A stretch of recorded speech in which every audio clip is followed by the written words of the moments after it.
ছাত্র জনতার গণ অভ্যুত্থানে ৫ আগস্ট ক্ষমতাচ্যুত হয়ে দেশ ছেড়ে ভারতে পালিয়ে যান শেখ হাসিনা। তবে যাওয়ার পূর্বে তাকে কিছুই বলে যাননি বলে দাবি করেছেন রাষ্ট্রপতি মোহাম্মদ শাহাবুদ্দিন।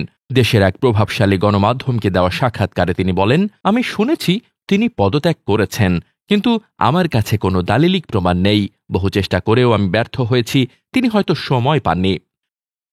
কি কারণে রাষ্ট্রপতিকে কিছু না বলেই শেখ হাসিনা ভারতে পালিয়ে যান তা উঠে এসেছে সেই গণমাধ্যমটির এক প্রতিবেদনে। সংবাদ মাধ্যমটির রাজনৈতিক ম্যাগাজিন সংস্করণ জনতার চোখে প্রকাশিত প্রেসিডেন্টের সঙ্গে যে কারণে প্রধানমন্ত্রীর সম্পর্কের অবনতি ঘটেছিল শিরোনামে প্রকাশিত এক প্রতিবেদনে ওই তথ্য প্রকাশ করা হয়। প্রতিবেদনে বলা হয়, ক্ষমতাচ্যুত হওয়ার আগে প্রেসিডেন্ট শাহাবুদ্দিনের সঙ্গে প্রধানমন্ত্রী শেখ হাসিনার সম্পর্কের চরম অবনতি ঘটেছিল।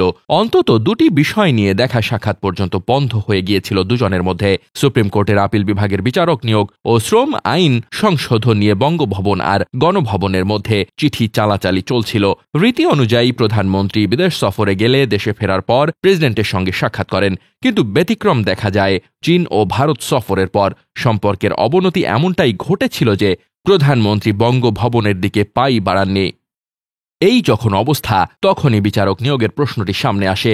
গণভবন বা আইন মন্ত্রণালয়ের তৎপরতা দেখে প্রেসিডেন্ট বিরক্ত হন। 18 এপ্রিল 2024 প্রেসিডেন্ট স্বাক্ষরিত এক চিঠিতে বলা হয়, সংবিধানের 95 এক অনুচ্ছেদে সামগ্রিকতা নিয়োগ সংক্রান্ত প্রক্রিয়া উল্লেখ রয়েছে। নিয়োগের পদ্ধতি স্পষ্ট না থাকায় দীর্ঘদিন থেকে প্রথাগতভাবে নিয়োগ হয়ে আসছে। বিষয়টি লিখিত না থাকলেও আলোচনাক্রমে প্রেসিডেন্টের সঙ্গে পরামর্শ করার নিয়ম চালু আছে। প্রেসিডেন্টই চূড়ান্ত সিদ্ধান্ত গ্রহণ করে থাকেন। এ নিয়ম ভঙ্গ করে প্রধানমন্ত্রীর অফিস থেকে বঙ্গভবনে একটি সারসংক্ষেপ পাঠানো হয়। সারসংক্ষেপ বহনকারী ব্যক্তি তাৎক্ষণিকভাবে প্রেসিডেন্টের স্বাক্ষরের জন্য চাপ দিতে থাকেন। এতে বিরক্ত হয়ে প্রেসিডেন্ট পাল্টা একটি চিঠি পাঠান, স্বাক্ষর না করেই। এতে তিনি বলেন, যেভাবে সারসংক্ষেপ পাঠানো হয়েছে তাতে প্রেসিডেন্টের এখতিয়ার নিয়েই প্রশ্ন তোলা হয়েছে। প্রেসিডেন্ট লেখেন, আমি কিছুই জানি না, অথচ আমাকেই চূড়ান্ত অনুমোদন দিতে হবে। প্রচলিত নিয়মনীতি উপেক্ষা করে প্রেসিডেন্টকেই পুতুল বানানো হয়েছে। শুধুমাত্র আমার ক্ষেত্রে এর ব্যতিক্রম কেন?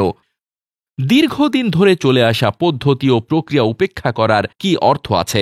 আইনমন্ত্রী প্রেসিডেন্টের সঙ্গে পরামর্শ করারও প্রয়োজন মনে করেননি। সব মিলিয়ে প্রেসিডেন্ট ব্যথিত হন, এটাও উল্লেখ ছিল চিঠিতে। এই চিঠির অনুলিপি দেওয়া হয় প্রধানমন্ত্রী, প্রধান বিচারপতি ও আইনমন্ত্রীর দপ্তরে। ওদিকে প্রচলিত শ্রম আইন নিয়েও ভিন্নমত দেখা যায়। আলোচনা না করে প্রেসিডেন্টের স্বাক্ষর নেওয়ার জন্য সারসংক্ষেপ পাঠানো হয়। এতে প্রেসিডেন্ট মনক্ষুণ্ণ হন। এতে করেই বঙ্গভবন ও গণভবনের মধ্যে সম্পর্কের অবনতি ঘটতে থাকে। সম্ভবত এসব কারণেই 5 আগস্ট ক্ষমতা ও দেশ ছেড়ে পালিয়ে যাওয়ার সময় প্রেসিডেন্টের সঙ্গে টেলিফোনেও কোনো যোগাযোগ করেননি শেখ হাসিনা।